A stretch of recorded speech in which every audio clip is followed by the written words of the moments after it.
Aloha colleagues, this is Dr. Gibson. Welcome to OC 6005, Scope and Methods of Research. This presentation will go over our course syllabus in detail. Now is a good time to put this presentation on pause and either pull up the syllabus on your computer or tablet or print out a copy and go along with the discussion as I go over the syllabus. So starting on page 1, we have all of the descriptors, the who, what, when, where, and how of OC 6005.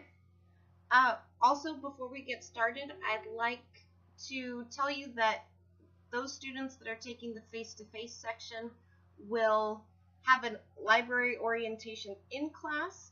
Those of you in the online section will have Blackboard videos that will be imported from the library to help everyone get acquainted with the resources that are available to you.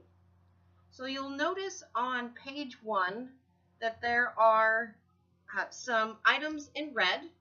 So first off, this class is cross-listed, so that does mean that there are students enrolled in a face-to-face section that meets on Tuesday evenings in downtown Honolulu. And there are also those students that are enrolled in the online only section, and it does not have a specific meeting time.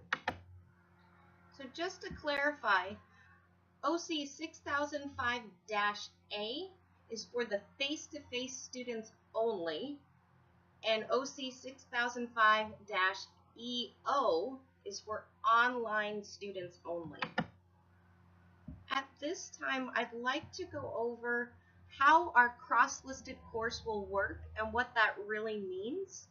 So please ensure that you know which section you're enrolled in.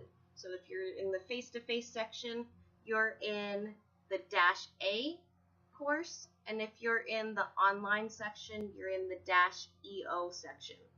So to keep confusion to a minimum, the deadlines for both sections will be on the same dates. I can't emphasize this enough. You do not need to worry about any content in the section you are not enrolled in. Each section is going to be presented with the same information, just in a different modality.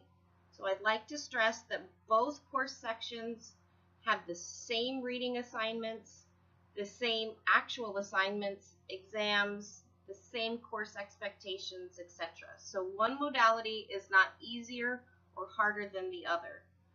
The one major difference between the two sections is that participation in the face-to-face section will be assessed when we meet in class on Tuesday evenings. Participation in the online-only section will be assessed via the online discussions in each unit. So follow along with me. We're at the bottom of page 1 of the syllabus. So the course description, OC 6005 is a course that's designed for entering graduate students. So our intention is that you are either in your first or second semester. Hopefully you're taking this course in your first semester though. The course is going to acquaint students with the theories of current and historical importance, introduces or reinforces the tenets of the scientific method, introduces the faculty, which is me, and previews key concept areas being taught in the program. We're going to discuss research designs and methods appropriate in this particular program. It's also going to introduce students to research materials, knowledge technology, communication skills, and both quantitative and qualitative research methods that will be used throughout the OC program. The program level learning outcomes and the course level outcomes are included just for your information in the syllabus.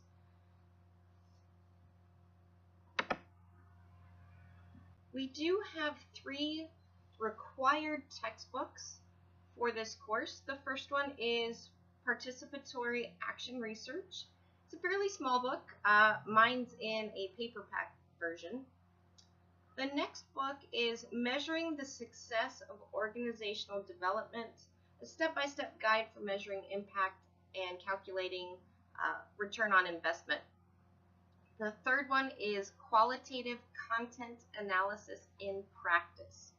We will be beginning this semester reading the Phillips textbook, so Measuring the Success of Organizational Development.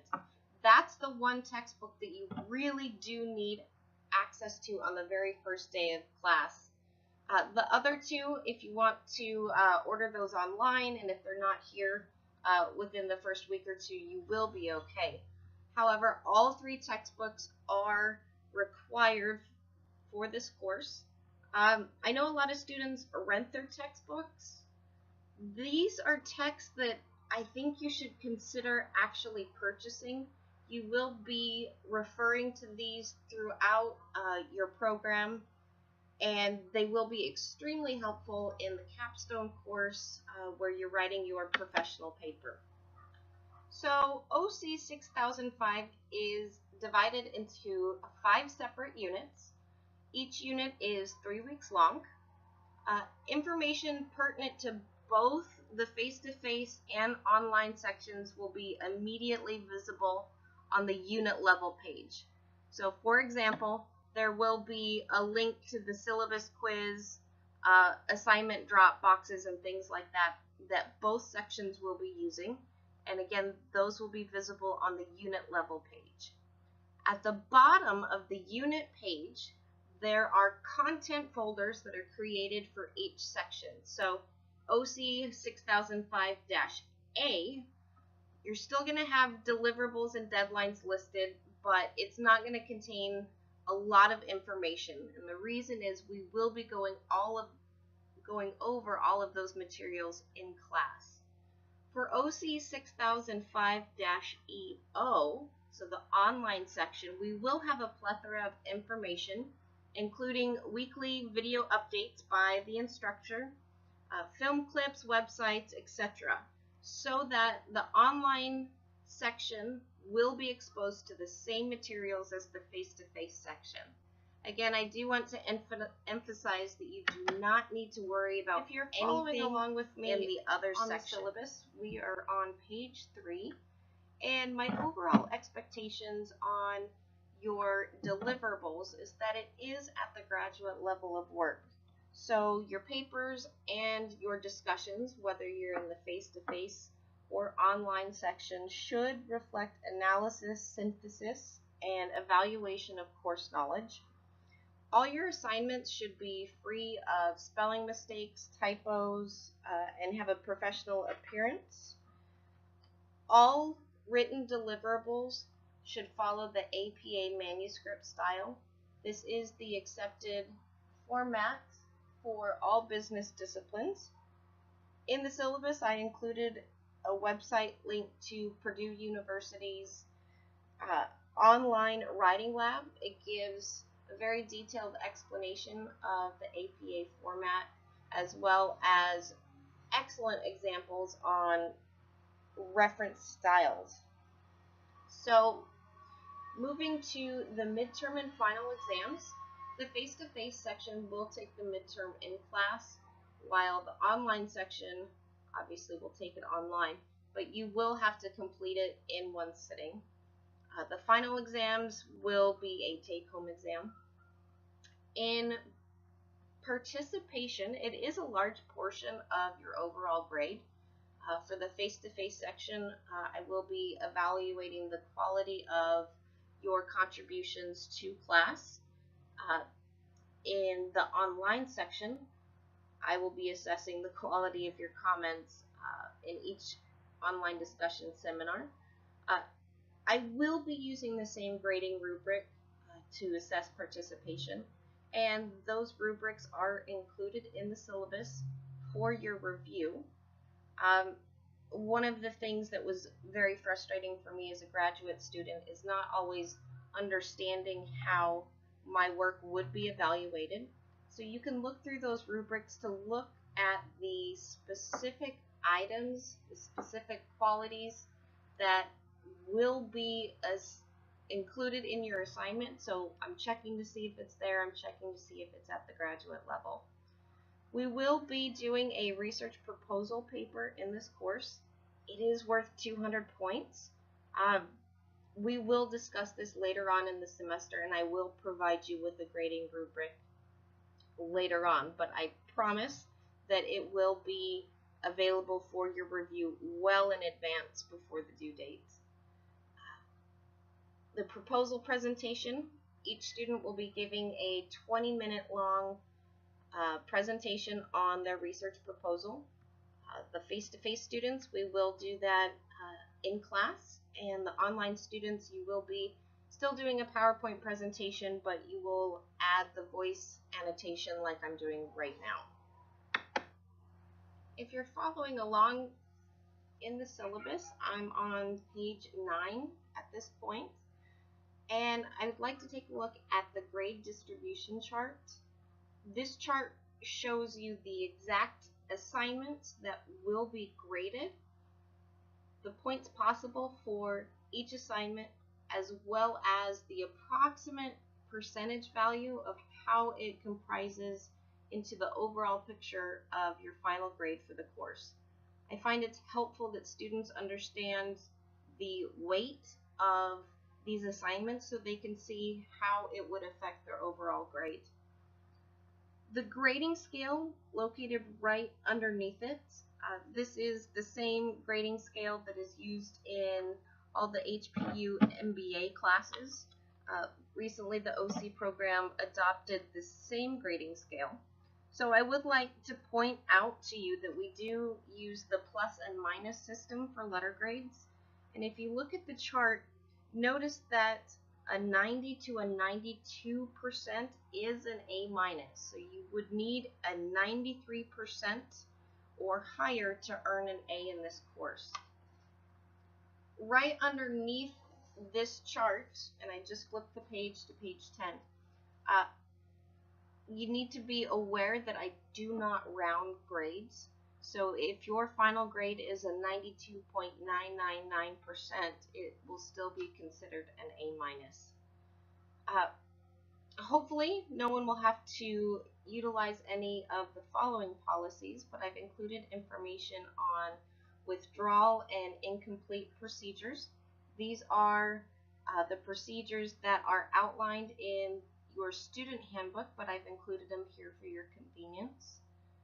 These are HPU's policies, so again, those are there for your review.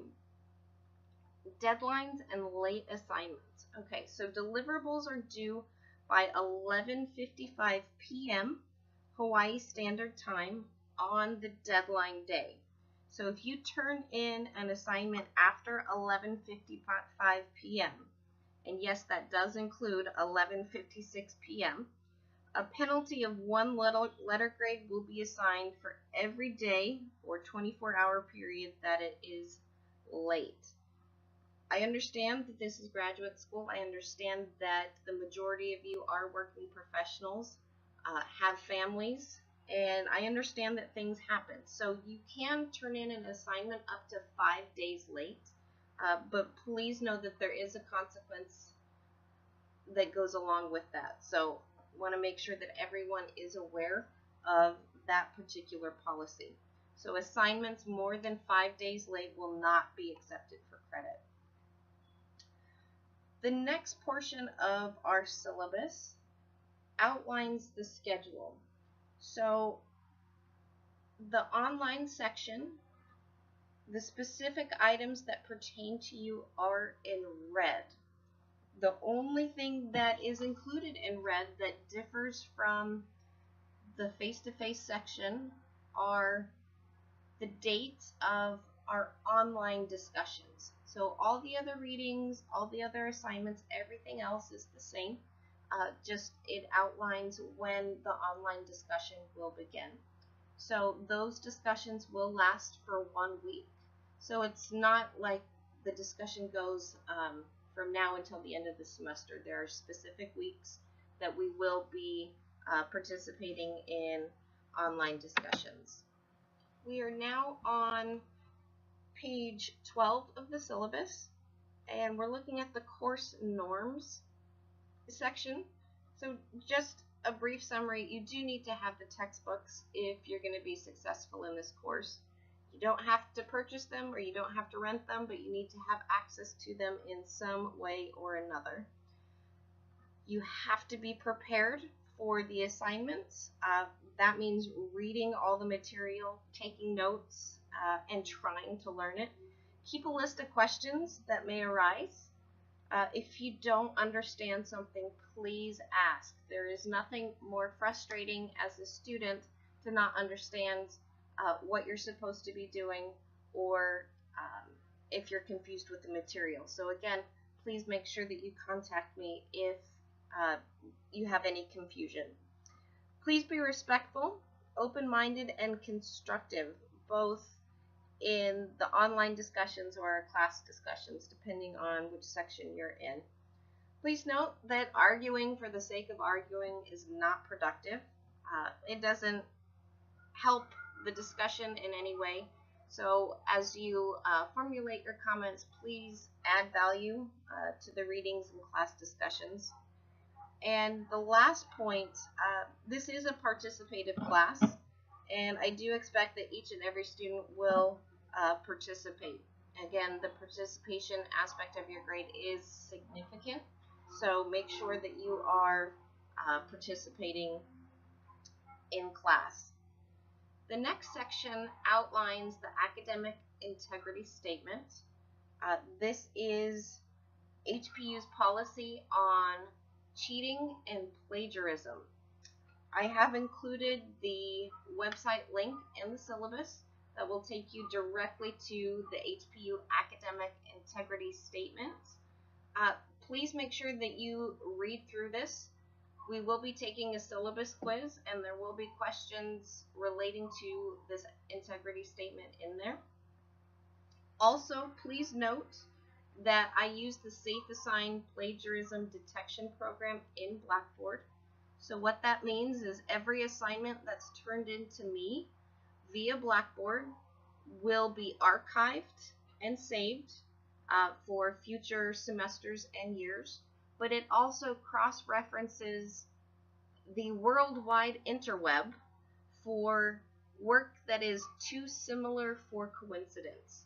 So when you turn in an assignment to me, you will be able to see a percentage that's called your originality score. So you will turn in an assignment and you will get this percentage back. What range I'm looking for is somewhere in the 20 to 25 range or above. Now, please understand that I do check each assignment and anything highlighted by SafeAssign. Again, SafeAssign's job is to find similarities in work. The majority of the time, it's references that the program highlights. So if you cite something and you put it in quotation marks and you include the full citation in your assignment, SafeAssign is going to flag that as potential plagiarism. But again, I do check through all of that. If you've cited correctly, there's nothing to worry about. The last sections of our syllabus provide sections that talk about the resources that are available to students. So we have information on students with disabilities. If you have a disability, please make sure that you contact that office and provide me with documentation. I will do everything that I can to provide the accommodations necessary. The technology statement, we do expect that students know how to work Blackboard. There is the Blackboard orientation that all new students are required to take. And this section also provides you information on how to contact the tech department if you're having any issues with Blackboard. HPU does provide free tutoring. Your tuition pays for it. So there is information available to all students on the tutoring centers that are on campus as well as online tutoring. There will most likely be instances where I refer students to the Center for Academic Success, which is our tutoring center, for additional help on writing. Please note that this is a service that I use myself when I'm working on research for publication. So if I refer you to the tutoring center, it's merely to help. So I do encourage you to look into the tutoring center. Students that have gone before have come back and told me that it was well worth their time. Finally, please ask any questions that you may have about the course, about course materials or assignments. I'm here to help. If there's a question that comes up in my face-to-face course, or if I'm emailed a question from a student that I feel all students would benefit for, I will post the question and my answer as an announcement to the entire course. I will, of course, remove any student names, so it will be anonymous, but that way everyone can benefit from the information. If I can be of assistance, again, please don't hesitate to